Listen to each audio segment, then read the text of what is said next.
Bhagavate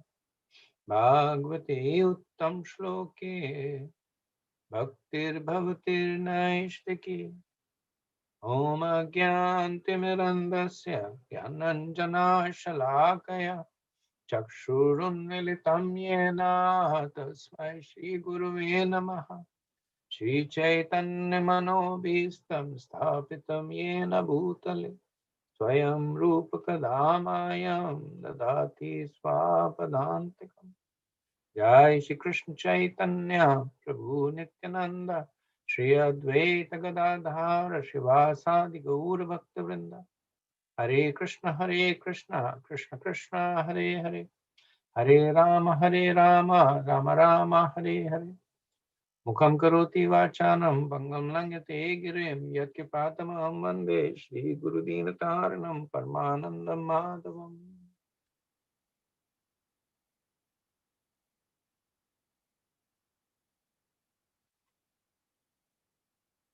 So we were doing chapter 21 and very quick recap that this chapter is essentially a conversation. Well, it's described, the title is Conversation between Swayambhava Manu and Kardam Muni. But essentially, it's a conversation between Kardam Muni and Krishna. So it starts with Vidur's inquiry about the dynasty of Swayambhava Manu. In response to that, Maitreya begins to talk about Kardam Muni, his austerities. Then, after 10,000 years of austerities, he gets the darshan of the Lord, and then he prays to the Lord. So that's the section we were in, where Kardam is praying to the Lord. And following that, we will see the response of the Lord to Kardam Muni. And then in the last 10 verses, we see the conversation between Kardam Muni and Swayambhava Manu. So in the prayers of Kardam to the Lord, the predominant mode is that of self-condemnation. So if you remember, he was asking about, he was criticizing those who approach the Lord for material desires. And he admits his own fallibility. He says, I want a wife. And in that, he's also glorifying the Lord, because he's so kind that even those who come to him for material desires, he purifies. He purifies them so that they develop faith on the Lord. And he fulfills the desire in such a way that the desires don't multiply. Nature of material desires fulfilled through material means, the analogy is used of like pouring ghee in a fire. That as one pours more and more ghee in a fire, the fire burns more strongly, demands more ghee, and then that cycle continues. But the glories of going to the Lord is that he fulfills the desires in a way that the desires go away, and also the person develops faith in the Lord. So Kardam Muni is also giving us a hint as to why does the Lord, who knows that material desires are not conducive to one's spiritual advancement, why does he fulfill those desires? And also he's talking about the fallen state of people who have material desires. So essentially, he's talking about so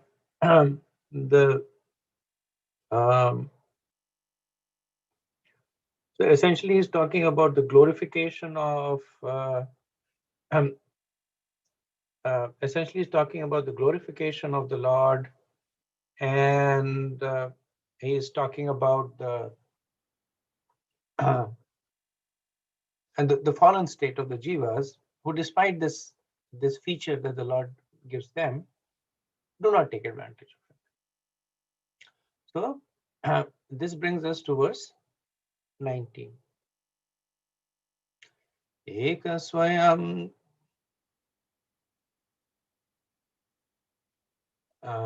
it's a different meter.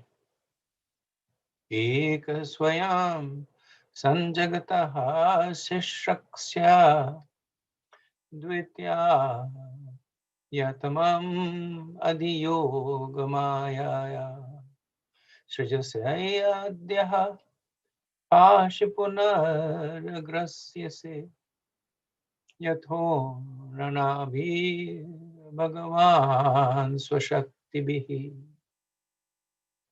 My dear Lord, you alone create the universes.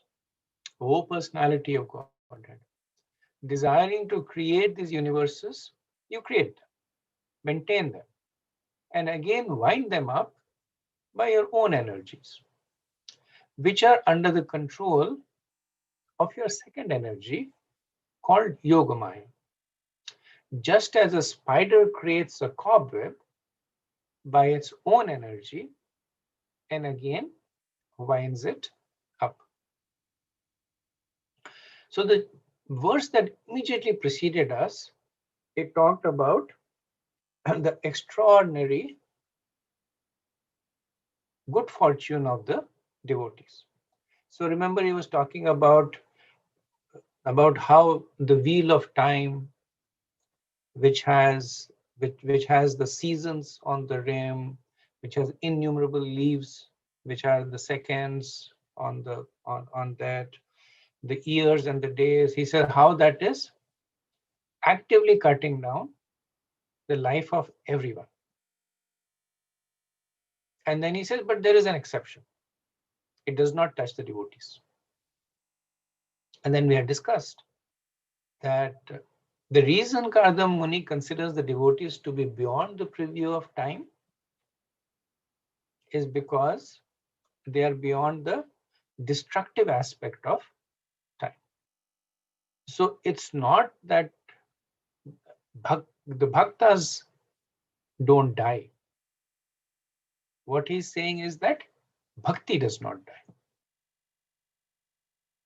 So devotees, of course, they grow old, they die. But Krishna says over and over again, Name Bhakti Pranashyati. My devotees will never be vanquished. Neha Brika Nashasti. Tatvayona Vidya. So Alpam Masi. Even a small bit of devotion is going to help. So Kardam was glorifying this aspect of devotion. Now he is he's answering an implicit question that after glorifying devotees so highly, one may, or even the Lord may say, that why do you, Kardam, still maintain material desires?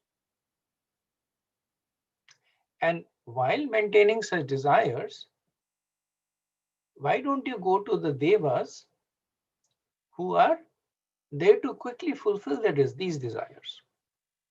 The devas are material, the powers are material, and they are in need for this reciprocation.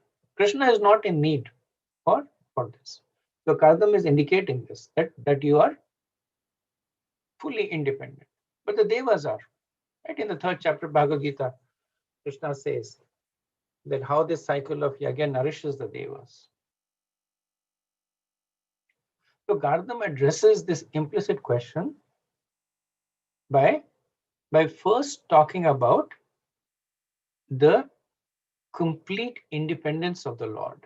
This is very similar to the Chaturshloki Bhagavatam, where the point that is made is that Krishna exists before, during, and after the creation, to indicate that the creation is dependent on Krishna, but not the other way around.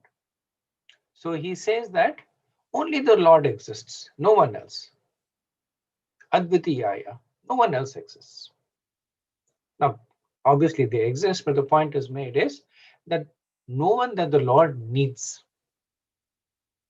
So even if nobody exists, the Lord exists, right? So the point is made that if I am completely independent of everybody else, whether they exist or not is not going to impinge on my existence. So that point is being made by Kardam, that you're independent. So clearly the independent Lord is making all this happen because of his desire to make it happen, not because of any compulsion. So this whole process of creation is the Lord's Maya,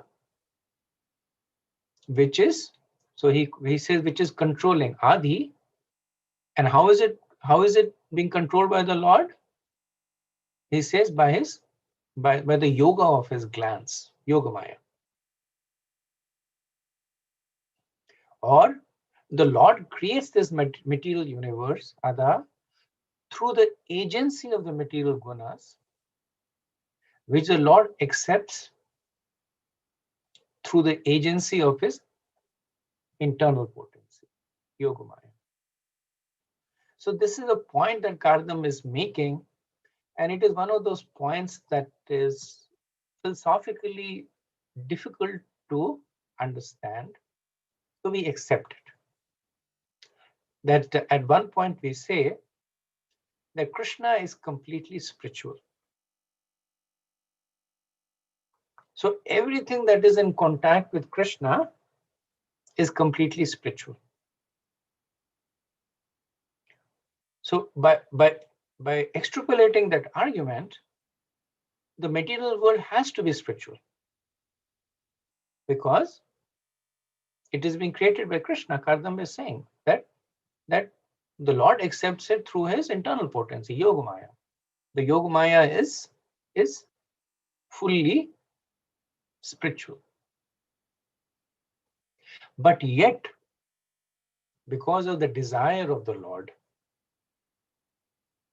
the material world is, well, the created world, manifested world is material. So if one were try to speak about how does spirit become matter, the answer would be by the desire of the Lord, because it violates the other conception that everything that is in connection with the Lord is spiritual. So we see the same logic applied to the jivas. So the jivas are Krishna's superior energy, and they are being controlled by his inferior energy. So that obviously, right at the face of it, it's incorrect. So 100 cannot be less than 1. But that's what we are saying, that the jiva is 100, the material energy is 1, but 1 is greater than 100. Why is it happening? Because of Krishna's achintya shakti. So Kardam is not trying to stir that philosophical debate. He's making because these are prayers that he's rendering to the Lord.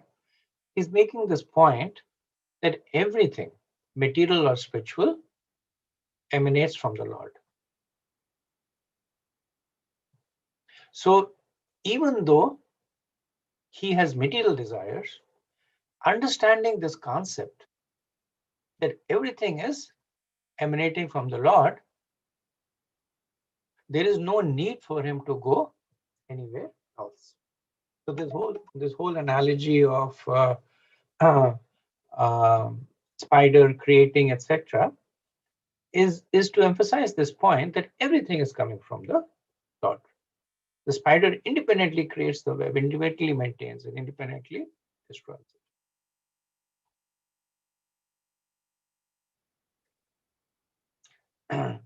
So there is also a hint in these prayers by Kardam that this is how the devotees can use their material desires to serve the Lord. That understanding that even matter is coming from the Lord, the devotees with material desires can dovetail that in the service of the Lord. And this is a tattva that was made famous by Chaitanya Mahaprabhu, Rupa Goswami, Srila Prabhupada, that of Yukta Vairagya. Kardam Muni is indicating that in his own context at this point. So he's hinting that my material desires, may they somehow be used in your service. So in the purport, Srila Prabhupada says that the verse has two important points that nullify the impersonalist theory that everything is God.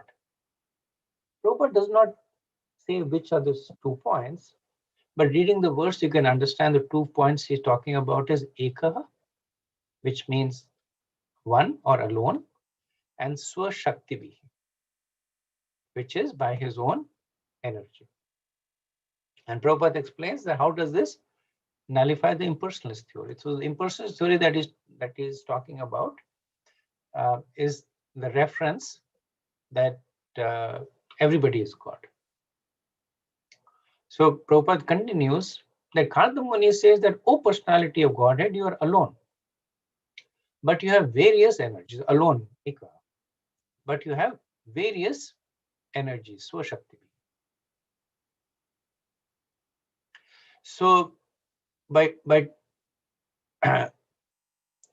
explaining this tattva, that the Lord is alone, but is manifesting the universe through his multi energies, one can understand that how the presence of the Lord everywhere does not make everything the Lord. Right? The Mayavadis say that because you can sense the presence of Lord everywhere. In the jiva, in matter, everywhere you can sense the presence of Lord, which is accurate. They say that it is easy to negate lies, but it is difficult to negate half-truths because they contain that nugget of truth in them. So the nugget of truth that the Mayavadis speak about is that you can sense the presence of the Lord everywhere. But the conclusion that they make is, therefore everything is God. And Prabhupada says, no, because you're sensing the presence of God everywhere, Swashakti, because of his energies. So Prabhupada says that here the very prayer suggests that the God is sentient and can hear the prayers and fulfill the desires of the devotees. Why? Because by his energies he is present everywhere. When somebody is praying in front of the deity, the Lord is able to hear the prayers because of his energies. Just like a spider is sitting in the middle of the web, but far away. Some of the spiders, they make web that are several feet across. If you go to a really old house and there are rooms that are not being used, you will see the spiders, they build webs that are taller than a person. They're 5-6 feet, and the spider is sitting at one end, but a fly is caught and it immediately knows and it runs over there because they're all connected to the single point. Okay, so verse 20.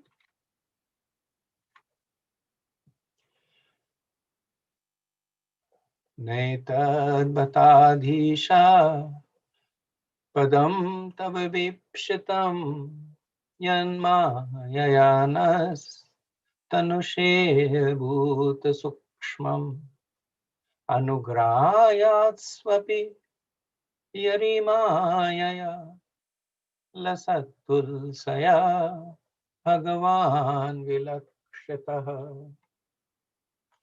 My dear Lord, although it is not your desire, you manifest this creation of gross and subtle elements just for our sensual satisfaction. Let your causeless mercy be upon us, for you have appeared before us in your eternal form, adorned with a splendid wreath of tulsi leaves. So Kardam is once again answering the question that why does the Lord create the material world? Because if it is a place where the jivas forget him and enjoy perversely. So he's saying that it is not your desire, but you do it just for our sensual satisfaction. In the Vritasur pastime, the Lord says to the devas, this is in the 6th canto, 9th chapter, a pure devotee who is fully accomplished in the science of devotional service will never instruct a foolish person to engage in fruitive activities for material enjoyment, not to speak of helping him in such activities. Such a devotee is like an experienced physician who never encourages a patient to eat injurious food to his health, even if the patient desires it. So this is the counter to that the Lord himself is saying that a person who satisfies perverse desires is a foolish person, and he will never engage a person in harmful activities. But yet Kardam is saying that it is the Lord who is manifesting these gross and subtle activities just for our sensual attraction. So the question is that if a child is so sometimes you see the child, they become very, very attached to something. I want this sweet, I want this, and they start crying and throwing tantrums. But the mother, they'll say, no, you have to eat healthy. Not because they're cruel to the child, not because they lack love for the child, because they know what is good for the child.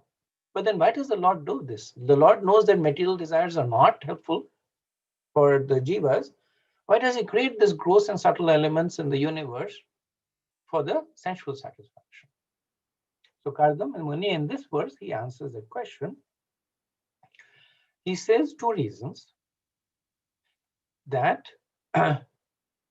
Maya, that by your external energy, you bewilder the conditioned souls. And then he again uses the word Maya. It appears twice in the verse, that through your causeless mercy, you help them. So why does he bewilder them and then help them? So he bewilders them because that is their desire. So when a child is asking for something, at some point the parents will give in, realizing that the child is completely determined to get that. If they doesn't get that, the child becomes destructive and becomes petulant. So at some point the parents will give in. So at some point, when the Bahirmukhi Jiva, they say, no, no, no, I do not want to enjoy with you, Krishna gives in. And Mayaya, by his external energy, he creates an environment for them to enjoy. So it's not that the Lord is creating those desires. He is responding to those desires. But then again, Maya, by his causeless mercy, he is coming there to help them. So Karda Muni is making this point that these vasanas, they are nahatanushe. That nahatanushe means that the Lord does not get any happiness in fulfilling them. But yet he is fulfilling. Because if he does not fulfill, then these jivas, they will never develop an attachment to the Lord. And there is no hope for remediation for them. So a related question is that, okay, so the Lord has taken this posture of fulfilling the desires of those who turn to him, then why doesn't he fulfill all the desires? So why doesn't everybody who turns to the Lord get all the desires fulfilled? So Kardam Muni uses the word anugrahaya. Anugrahaya means mercy. So this indicates that only those desires that directly or indirectly result in gaining the mercy of the Lord. So only those desires that could lead the jiva towards the Lord are fulfilled. So if the jiva goes to the Lord and says, I desire that all my enemies die, the Lord's not going to fulfill it. But if he goes with a pious desire, that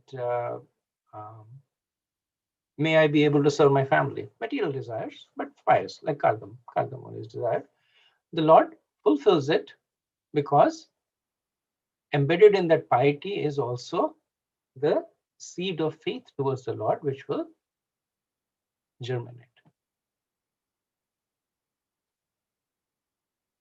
So Kardam says, Yari. Yari means that when the Lord gives these benedictions, even material ones, the devotees develop faith in them. And that is their beginning of their spiritual journey. So Jiva Goswami explains this with an analogy of giving sweets to a child. That the parents may not be interested in giving sweets to a child because they may spoil the teeth of the child. They may not be nourishing.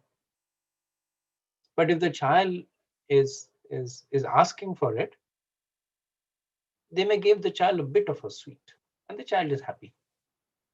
So the affection of the child for the parent grows.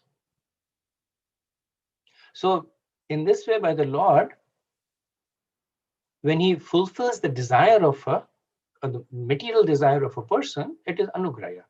He's actually giving his mercy. So Karda Muni is acknowledging the fact that when you fulfill the desire, it is actually your mercy. And by that mercy, the person is purified. So Prabhupada says that elsewhere in the Bhagavatam, it is stated that for those who have taken shelter of the lotus feet of the Supreme Personality of the Godhead, the material world is useless, because the material world is full of danger at every step. So this Prabhupada is actually quoting the prayers by Lord Brahma. They appear in the 10th canto, 14th chapter. Prabhupada actually, he quotes from Brahma's prayers several times. He likes those prayers. So the material world is full of danger at every step. Padam padam yad vipadam. This is a phrase used by Brahma, and Prabhupada actually quotes the Sanskrit many times. Padam padam yad vipadam. So and he says, so this is the material world. Padam padam yad vipadam. And then he says, Krishna is so kind that he allows the sense-enjoying living entities a separate world created by him to enjoy as they like. Yet at the same time, he appears in his personal form. The Lord unwillingly creates this material world, but he descends in his personal form or sends one of his reliable sons or a servant or a reliable author like Vyasadeva to give instructions. He also instructs in the speeches of Bhagavad Gita. This propaganda work goes on side by side with the creation to convince the misguided living entities who are rotting in this material world to come back to him and surrender unto him. Therefore, the last instruction in the Bhagavad Gita is that you just surrender unto me. So these verses are describing the philosophical arrangement behind the creation of the material world and the Lord's ultimate mercy on the jiva. Many times people say that if the Lord did not want us to be in the material world, why would he have created the material world? And they use this to justify that actually the material world is created by the Lord for us to enjoy. And again, this is a half-truth, which is more dangerous than an untruth. Because yes, that is the truth, but the full truth is that he's created it in response to our perverted desires. And the real reason he's created is for us to take shelter of him and return back to him. That part of the statement is conveniently skipped. So Kardam concludes the verse with a statement, Lasat Tulasaya Bhagavan Vilakshita. So the splendid form of the Lord is adorned with tulsi leaves. So he says this to indicate that not everyone in this material world is worshipping the Lord with material desires. This world has also got his pure devotees. And they are the one who are Lasat Tulasaya Bhagwan Vilakshita. They are the one who are adorning the form of the Lord with tulsi. They have no material desires. So the point he's making is that Krishna's program in this material world is working. That is how there are materially conditioned souls who are becoming pure devotees. Now, of course, some of them may have been sent, but the context over here is that Kardam wants to say is that there are conditioned jivas who are taking shelter of Krishna's anugraha, understanding the position of Krishna, and then Lasat Tulasya Vilakshita.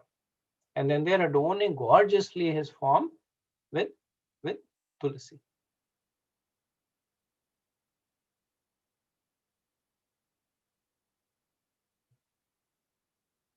Prabhupada concludes the purport saying that the material world is not created for those who want to enjoy sense gratification, who constantly remain in transcendental service and who are eternally Krishna conscious. The material world is not created for those who do not want to enjoy sense gratification. For them, the spiritual world is eternally existing and they enjoy there. So he's making this distinction between the nature of the inhabitants of the material and spiritual world. And he's also, so another way to understand Kardam Muni's point that the Lord's deity form is adorned with tulsi is it is a description of the mood in the spiritual world. That those who have no desires for sense gratification or who want to remain in the transcendental loving service of the Lord, they are the ones who are worshipping the Lord with lot of splendor and opulence. Okay, verse 21. Tvam tvanabhutyo parata kriyartham swamaya vartek lokatantram namamya bhikshanam Namaniyapa Sarojamal Payasi Kamavarsham.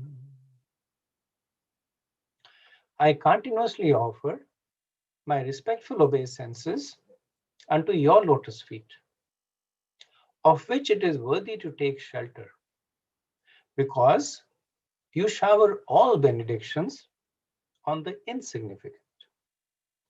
To give all living entities detachment from fruitive activities, by realizing you have expanded these material worlds by your own energy.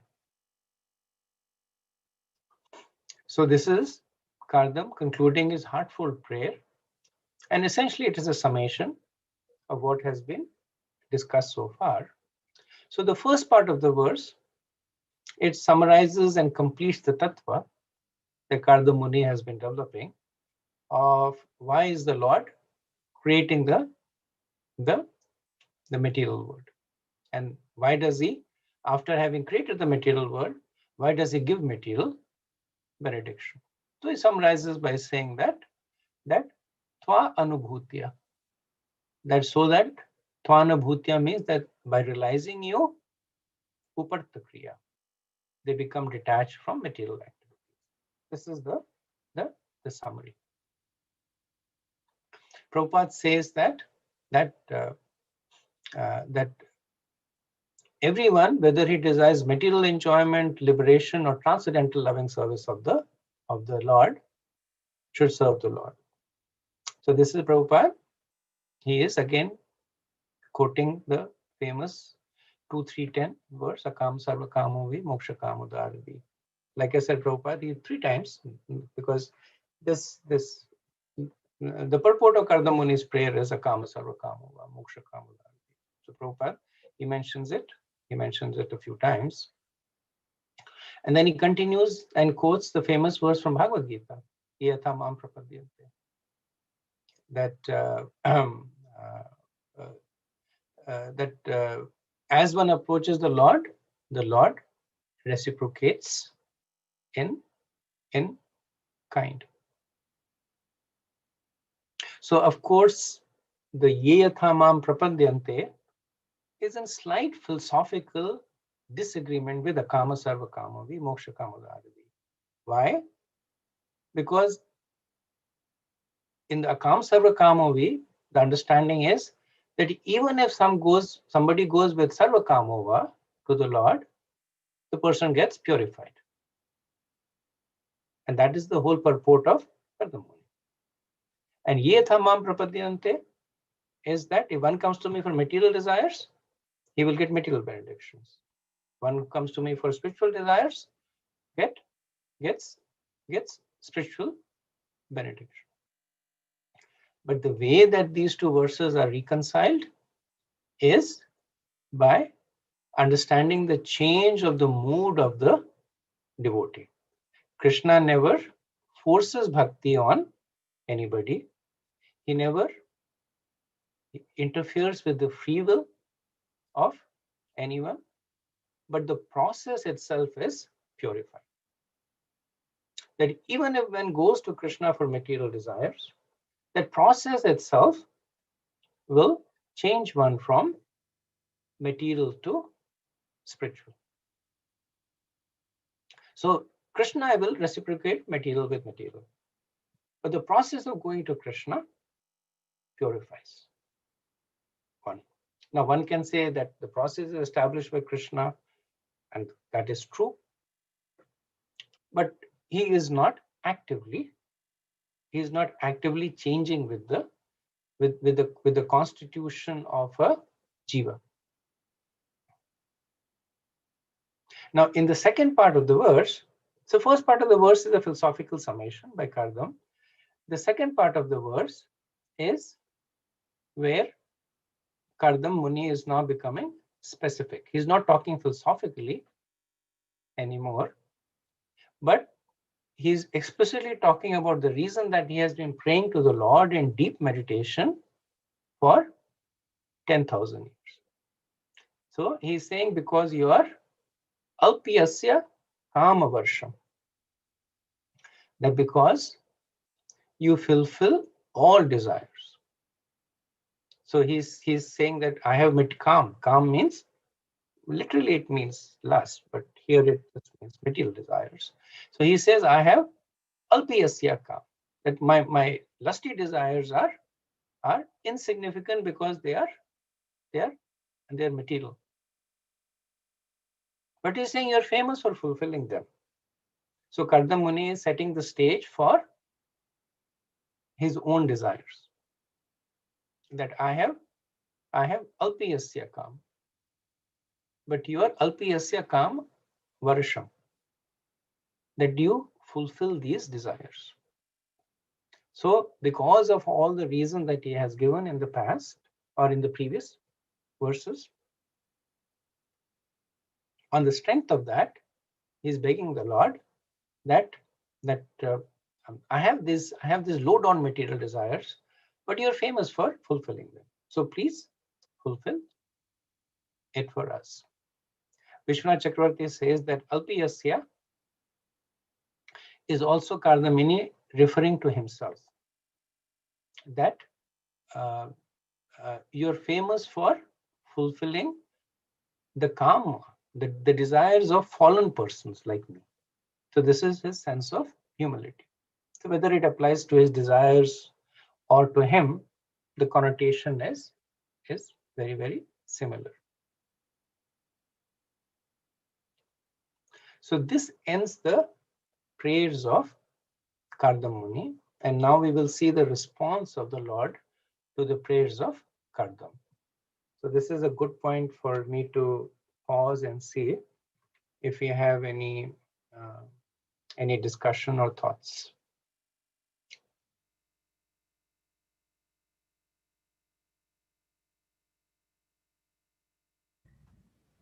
Hare Krishna, Prabhu. Go ahead, Prabhu. Thank you very much. The two questions I have. One is regarding the material energy being inferior and the jiva being superior, the living entities. But yet, the material energy is taking the superior role.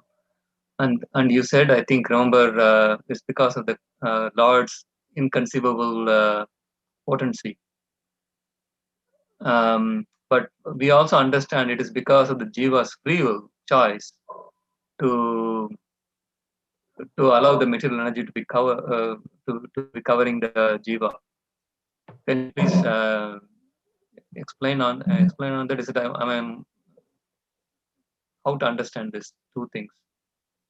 It's the same thing, because so I would complete the sentence you're saying as follows, that because the jiva desires, the Lord, by his inconceivable potency, makes the inferior energy control the jiva. Because ultimately, the jiva is constitutionally superior to the material energy of the Lord. But because he has the desires to enjoy, the Lord flips the scenario. So then, who is the cause of the jiva being controlled by Maya? The original cause is the desire of the jiva. And how is that cause being actually affected? By the mercy of Krishna, or by the will of Krishna. Krishna says the jiva wants to enjoy. The only way it can enjoy is if I make this happen, and Krishna makes that happen. So both statements are accurate. Yes, thank you very much. And one more thing, towards the end, you were talking about the Lord giving permission to perform work which are dharmic or righteous. Not it doesn't allow that which is not that which is adharmic or something like that. In that line, I'm paraphrasing it. my understanding is without Lord's sanction, even a thief cannot steal. Isn't it right? And somewhere I heard that Lord gives the sanctioning for the thief to steal. At the same time, He also gives the ability of the policeman to catch him or punish him.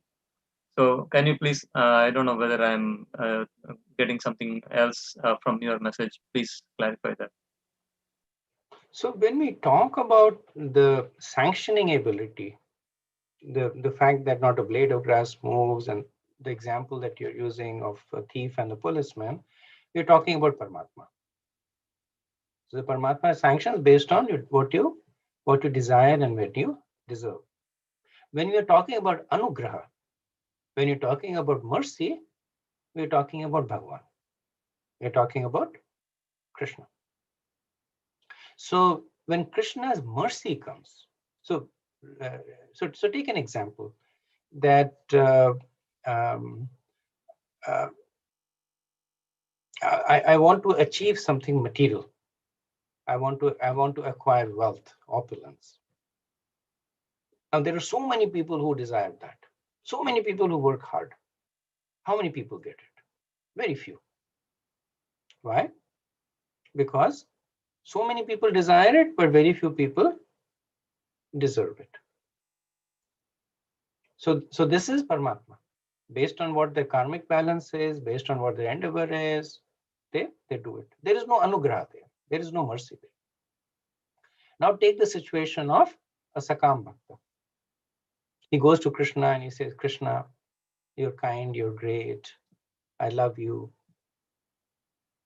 Can you make me wealthy?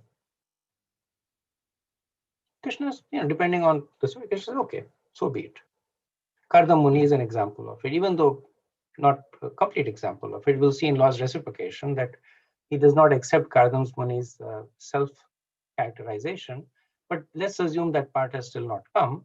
Kardam Muni is saying, I want a child, I want a wife.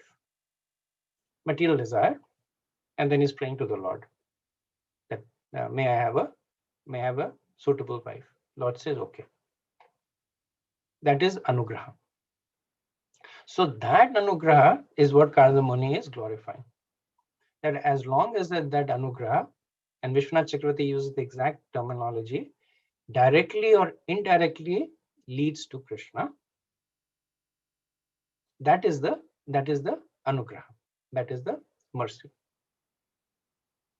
And the leading is in terms of the building of faith. So one goes to the Lord, asks him for something, Krishna gives that to him, says, okay, I know there is Krishna now. But the Lord gives him things that actually work to build his faith. That is Krishna's mystic potency. Prabhupada says this, right? Krishna gives what you need, not what you want. So that is Krishna's mystic potency. As devotees, we have access to it, right? We go to Krishna for so many things.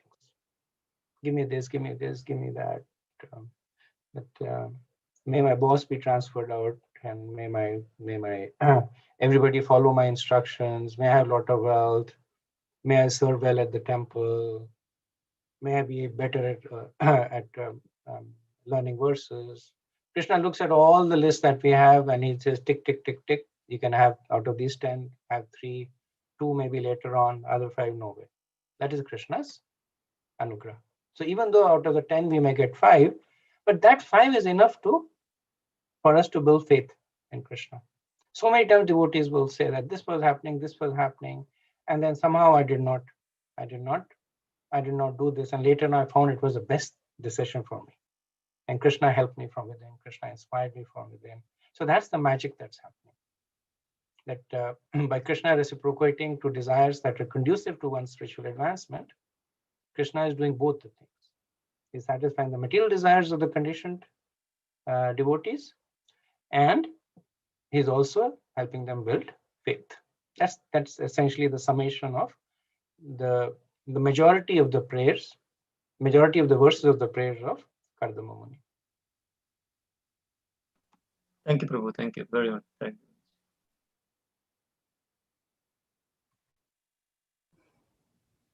Hare Krishna, Prabhuji. One question, Prabhuji, like although we approach Krishna for material desires, still he fulfill. But sometimes there are people who are not attached to Krishna, but because of our relation with them, we try to help them. Because I'm noticing sometimes there is a deep dissatisfaction in people's heart. We try to help them, but they won't take to Krishna. How do we convey our Krishna conscious message, maybe in a general terms, that can be helpful for them? So actually, these prayers by Kardam Muni, they are very strong preaching prayers. So if you study these prayers and understand them, then on the authority of Kardam Muni, you can share this with those who are mixed devotees. Artho arthartho jigyase jnani maybe not, but artho arthartho jigyasu. You can share this with them. That earlier on, when we are not very mature devotees, we say don't go to Krishna with material desires. Krishna is not an order supplier. Krishna is not your servant, right? And they're factual statements made by Prabhupada, so they're obviously factual. When Prabhupada says this, he says don't go with that exclusive mood, right? But Prabhupada also says the kama sabra kama vi moksha kama udaradi, right? He also says that. So for preaching purposes, and I know I do that all the time, that sometimes people come and they're materially afflicted. They're going through anxiety, and then I say that just go to Krishna and ask him to solve this anxiety, even though it's a completely material anxiety, right? And this is what I mentally take shelter of. That if Krishna solves the problem for them, then the faith in Krishna, it becomes very, very strong. I remember many years ago we had a couple that was coming to our Bhakti Vriksha, and it's a little personal, so I won't go into details.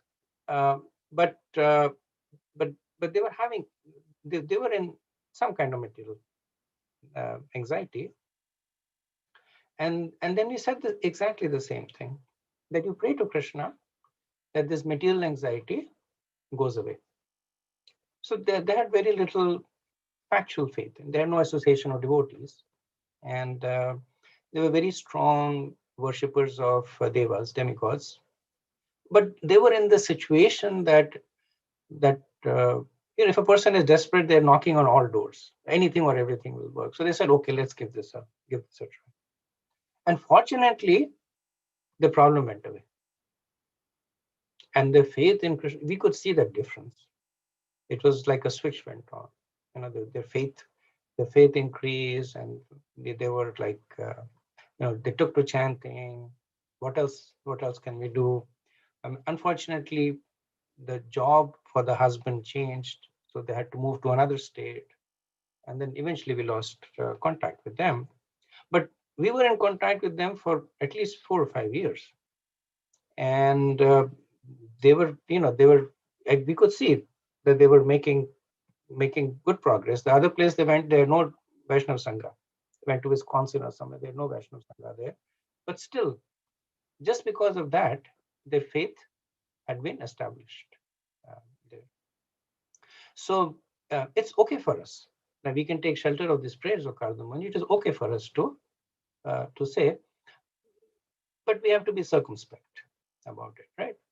We can't say that go to Krishna and pray that your enemy dies, or go to Krishna and pray that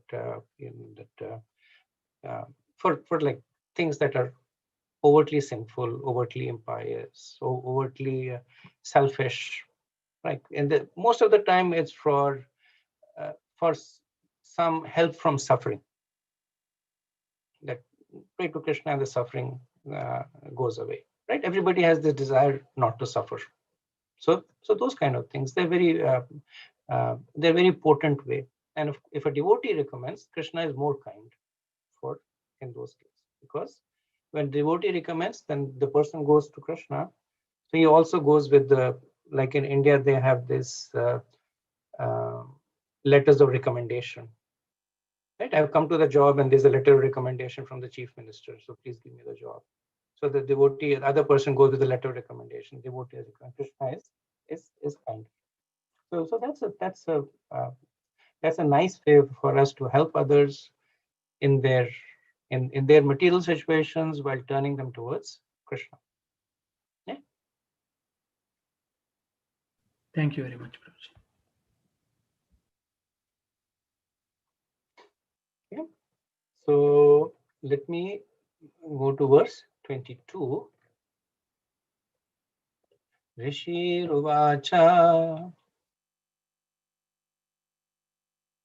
Ityavyalikam Pranatu Janabhas Tamabhase Vachasamritena Suparnapakshopari Rochamanaha Premasmitodvikshana Vibramad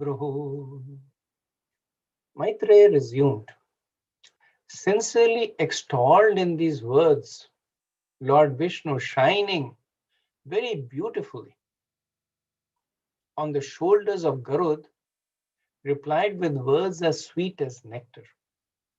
His eyebrows moved gracefully as he looked at the sage with a smile full of affection.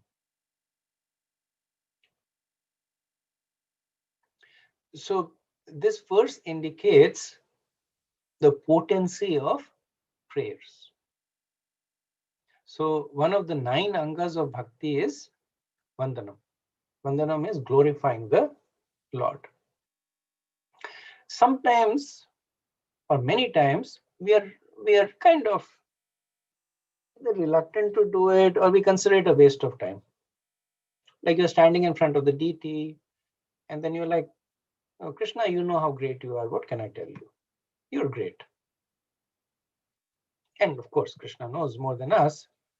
But this verse indicates that Krishna actually likes to hear his devotees glorify him. You see the reaction of Krishna. That his eyebrows moved gracefully. He looked at the sage with smitena, with a smile that is full of affection. And the words that he will speak are vachasa amritena. That his words will be as sweet as nectar. So Prabhupada says that when a devotee praises the glories of the Lord is very satisfied.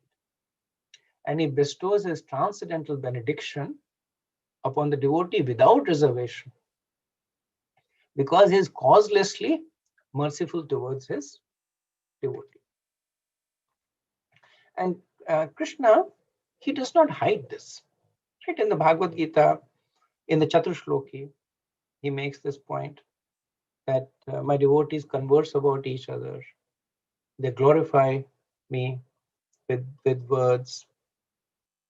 And at several other places, Krishna says that you worship me, you render service unto me.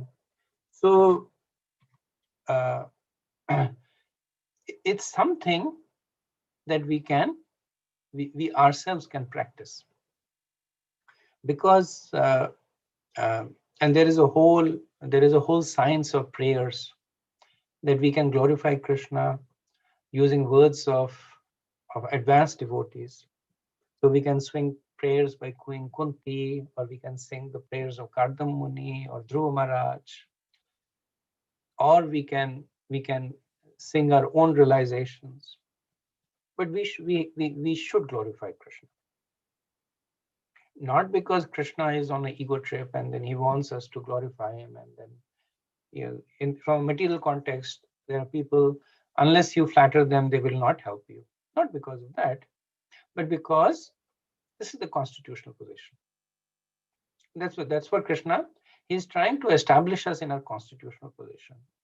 all the points that is making, that serve me, glorify me, come to me, take shelter of me. So all that me is not the me that he's saying that so that I feel I'm important, because many places we have already seen that Krishna is Atmaram. He doesn't need any of this. But the me that Krishna says is because that is the position in which the jiva is most satisfied. So, Maitreya is making that point over here, that it is through this process of sincere prayer that the Lord becomes pleased. The Prabhupada says that the word Vachasamritena is specifically mentioned because the Lord is always transcendental. So when he speaks, his words are transcendental. Amritena means one that dies. Amritena means one that does not die. So his words are deathless, which means his words are not material, but transcendental. So when the devotee praises the glories of the Lord is very satisfied, and he bestows his transcendental benediction on the devotee without reservation, because he's always causelessly merciful towards his devotee. Next verse, 23. Sri Bhagavan Uvacha Viditva Tava Chaityam Me Purev Samyojita Yadartham Atmaniyamesa Tvevaham Samarchitaha. The Supreme Lord said, having come to know what was in your mind, I have already arranged for that, for which you have worshipped me well through your mental and sensory discipline. So in 10 verses, 23 to 32, we will see the Lord's speech to Kardama. So Kardama Muni's prayers had concluded with the glorification of the Lord, who fulfills all kinds of desires. And Srila Prabhupada says that the Lord knew the heart's desires of Kardama Muni, and he had already arranged for the fulfillment of his desires. So this is the Lord's reciprocation to his surrendered devotees, that even before they ask for it, he fulfills the desires. Prabhupada says that he never disappoints a sincere devotee, regardless of what he wants. But, Prabhupada says, but, so there is a qualification. He never allows anything which is detrimental to the individual's devotional service. So then how do we reconcile the two? The first is that he never disappoints a sincere devotee, regardless of what he wants. So Prabhupada is saying that he fulfills all the desires of his devotees, but he does not fulfill those desires that are harmful.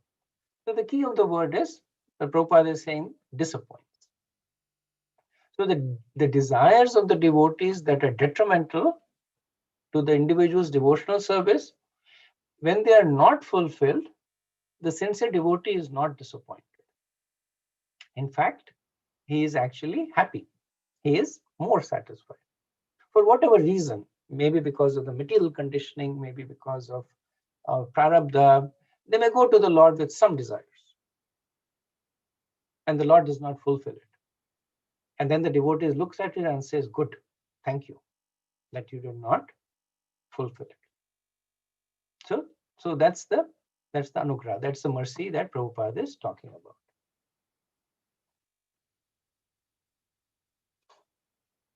Verse 24. Navaijato mnishev syata Prajadyakshamandaranam Bhavadvideshvati taram Mai sangrabhitatmanam. The Lord continued, my dear Rishi, O leader of the living entities, for those who serve me in devotion by worshipping me, especially persons like you who have given up everything unto me, there is never any question of frustration. So, same point that was made in the previous verse, but here it is made through negation. There it was made through affirmation, that I have already fulfilled your desire. Here is saying that there is never any question of frustration. In this verse, the Lord is also implicitly addressing all the self-condemnation of Kardama Muni in his prayers when he was asking for material benediction. So he is assuring that by the fulfillment of these desires, his bhakti will not be eclipsed. So he is saying that rather than the bhakti being eclipsed, these desires that he is asking for fulfillment will actually help him attain the supreme goal. And how is the Lord communicating that? He is addressing Kardam as Praja Adhyaksha. So Praja Adhyaksha is another name for Prajapati, the leader of the living entities. So the Lord is acknowledging that this benediction that Kardama Muni is asking for is not for his selfish enjoyment, but in order to fulfill his duty as a Prajapati. This duty of the Prajapati has given to him by his Guru and father Brahma. And Brahma has been given that duty by Krishna. So even though out of humility Kardam is condemning himself for material desires, the Lord sees that I can see that this is ultimately in conjunction to what I desire. So Kardam Muni has many things going on for him. And the Lord is summarizing over here. He's saying that you have approached to me in devotion. So firstly, don't worry about akam, sakam, mukti kam. Don't worry about all that because you have approached to me in devotion. And then he says, especially persons like you who have given up everything unto me. So the surrender of Kardam Muni is to the point that he is willing to take on a material endeavor simply to please the Lord. That he realizes, he accepts the fact that this is contaminating. That these kind of desires are apiyasya, that they are demeaning. But the mood that the Lord is glorifying is that whether you are in heaven, whether you are in hell, your desire to serve me is so strong. So there is no question of frustration because mai sangrapita atmanam. That atmanam is your mind, and sangrapita is fixed. Mai is Krishna saying on me. So now Krishna is sweetly, he is glorifying. He's glorifying Kardam, that you do not fall in the category of a material words. Bhavat Videshu. He says that's you're separate. He said Bhavat Videshu means especially for persons like you. And Krishna is also accepting the point that you may be special, but you made the point that those who come to me for material benedictions are benefited. Krishna is also accepting. He is saying, Mat Aranam. that even those who come to me for material benediction, they will also be benefited. So Vishwanath Chakravarti quotes Bhagavatam 5:19-27, which are prayers by the residents of Bharatvarsha to the Lord. It's the summation of the verse is that even those who go to the Lord for material desires, the Lord he satisfies the desire, but he purifies the devotee also. This is one of the famous tattvas that is used in conjunction to the relationship of a materialistic devotee towards the Lord. Prabhupada says that those engaged in his service are called Sakam and Akam. Those who approach the personality of Godhead with desires for material enjoyment are called Sakam. And those who approach him out of spontaneous love is called Akam. And then he says Sakam devotees are divided into 4 classes. This is essentially Bhagavad Gita 7:16. And then Prabhupada says that there is no frustration for any of these 4 classes of people. Each is endowed with the desired result of his worship. So this is the Lord's assurances. Okay. Next verse 25. Prajapati swatah smaran manorvikyat mangalaha brahmavratam yodhashvam shasti saptanavam mahim. The emperor Swayambhu Manu, the son of Lord Brahma, who is well known for his righteous acts, has a seat in Brahmavrata and rules over the earth with its 7 oceans. So we saw that Kardam's prayers, they were divided into the philosophical part and then the specific part. So in the previous verse, the Lord addressed the philosophical aspect of it. In this verse, he's addressing the specific. So Kardam had said that I want a wife. So in the previous verse, he had addressed the angst of Kardam, the approaching the Lord for material desires, and the fear of Kardam Muni. And the Lord is eloquent and concise. So just in one verse, he addresses all that. 2 verses, he addresses all that. Now he's speaking about the specific request of Kardam Muni. So he brings his attention to Swayambhava Manu.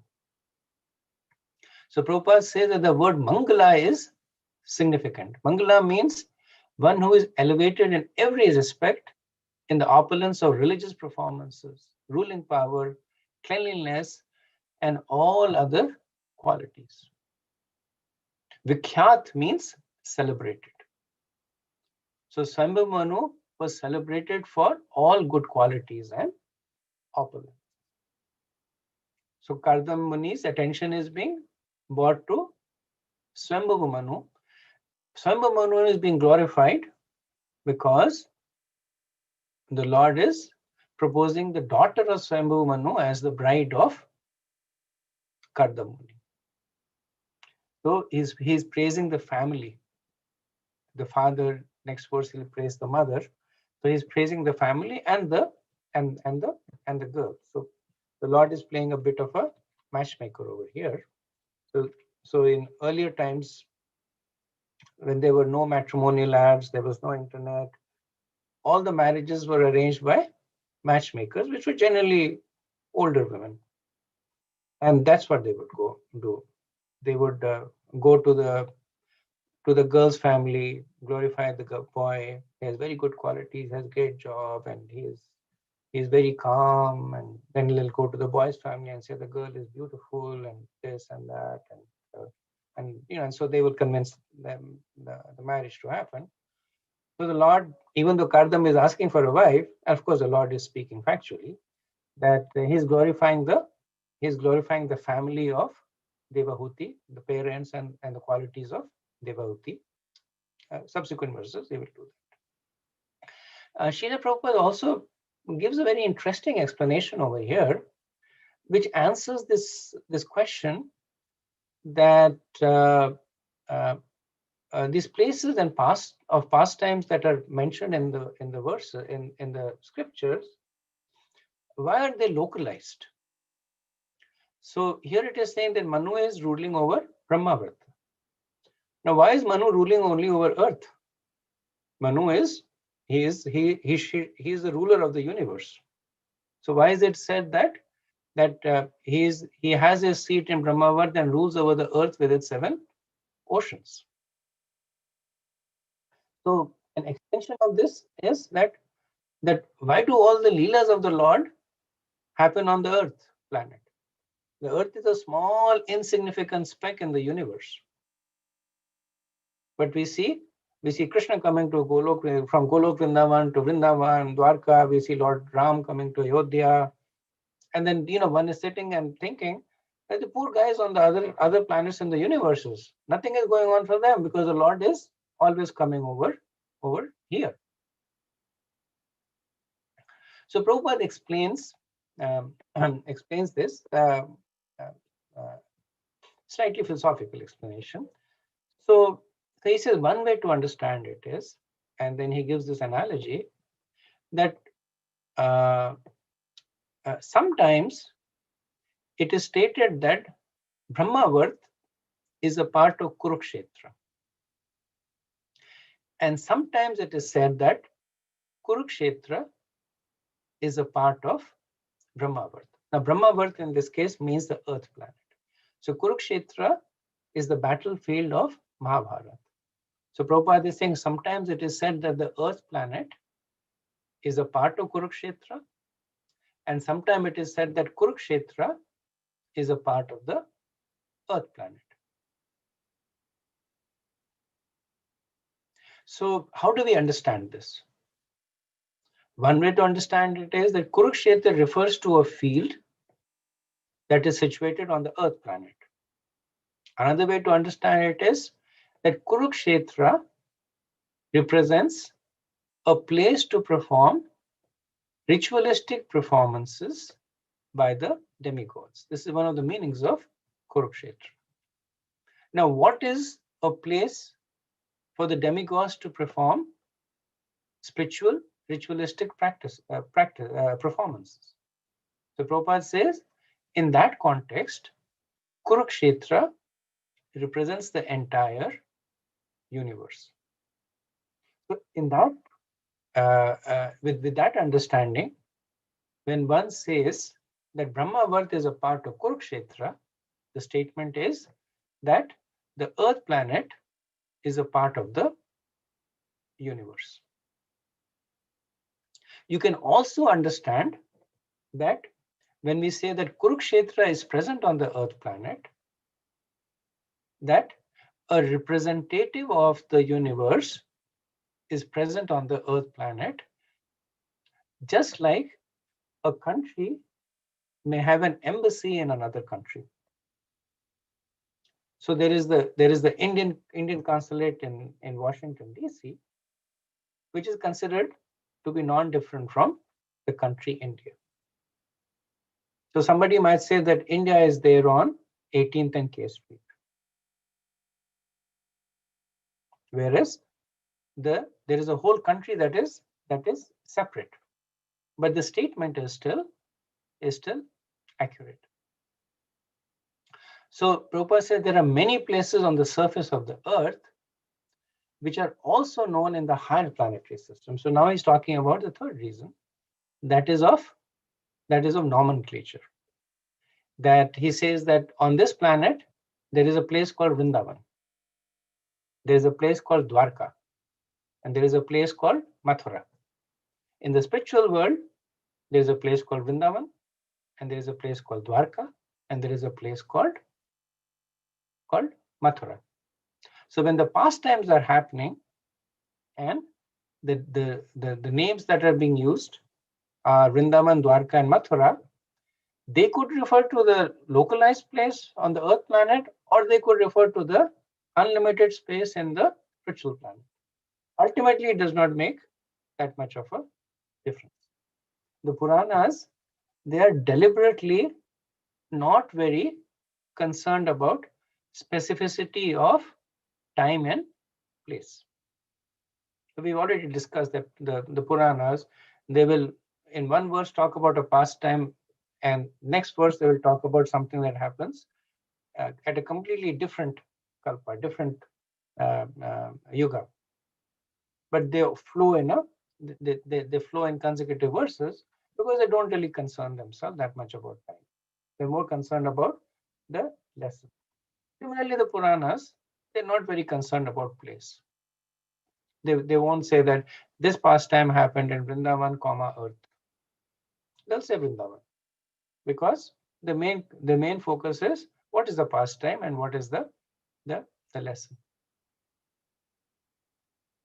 So summarizing the points made by Prabhupada, when we look at these places, so first reason is that because these scriptures are meant for us, so there is an affinity to describing those pastimes that happen in our environment. So Krishna is having pastimes in other universes and other planets, but they are not described. The ones that are described are the ones that happen in that we are connected with. So that's why there's a predominance of Krishna's pastimes on the planet Earth. Second point is that places of Earth have names that are similar to other places in the universe. So sometimes these pastimes happen in those places, but they are assumed to have happened on Earth. So once a disciple asked Srila Prabhupada that the pastime of Narsingadev, it did not happen on the Earth planet. It happened in Indralok. Because Hiranyakashipu was actually, he was ruling the whole universe from Indra's throne. So he was in Indra's planet. But then how can we say that we have Narsimapalli, we have so many places where the Lord washed his hand? If you go to Mayapur, you'll see that river over there that is reddish in color, and they say the Lord washed his hands after killing Hiranyakashipu. So the water there is reddish. There are different there are different places where the Lord, different pastimes of Lord Narsingadev happen. And Prabhupada said that if the devotees with faith, they worship a place with a pastime, then it is non-different from the place that it actually happened. It does not make a difference. So while he acknowledged the fact they may have had a different place, he's also acknowledging the inconceivable potency of the Lord. That when the devotees with faith, they establish a deity and they worship that place, that this pastime happened over here, then that place becomes as good as the place where it actually happened. Then the third point is that there are some places on the Earth planet that are actually non-different from other places in the material or the spiritual world. For instance, when there are pastimes that are happening in Bhaumi Vrindavan, they could be considered to be happening in Golok Vrindavan, or vice versa. Just as, so this is from a spiritual perspective. From the material perspective, the point was discussed earlier by Prabhupada, just like Kurukshetra could be considered to be a part of the Earth planet, or it could be considered to be a representation of the entire material universe. Fourth point is that of of inclusiveness. This is specifically in this case that it is said that Manu was ruling the earth planet, but the earth planet is part of the material universe. So if Manu was ruling the universe, then it is accurate to say that he was ruling the earth planet for obvious reasons. That you're ruling the country, you're ruling the city also. So these are the 4 reasons that Prabhupada talks about. Jiva Goswami, he adds a slightly technical note over here, which given the time and technicality, I won't go in. But Prabhupada, he covers these 4 points, and these are illuminating, because many times we also ask that how come all of Krishna's pastime happen in India? Why don't they happen in Europe and England? And Prabhupada will give one of these 4 reasons. And the 5th reason he would give is that when Krishna descends, he goes where his devotees are. So, because there's a concentration of devotees over there, he goes over there. Everything else he can accomplish through other persons. But he says, when you go to a foreign country, you will go to the house of your friend. You won't go to the house of a stranger. So that's what Krishna does. Okay, so I'm going to pause over here and just see if you have any thoughts or observations about this.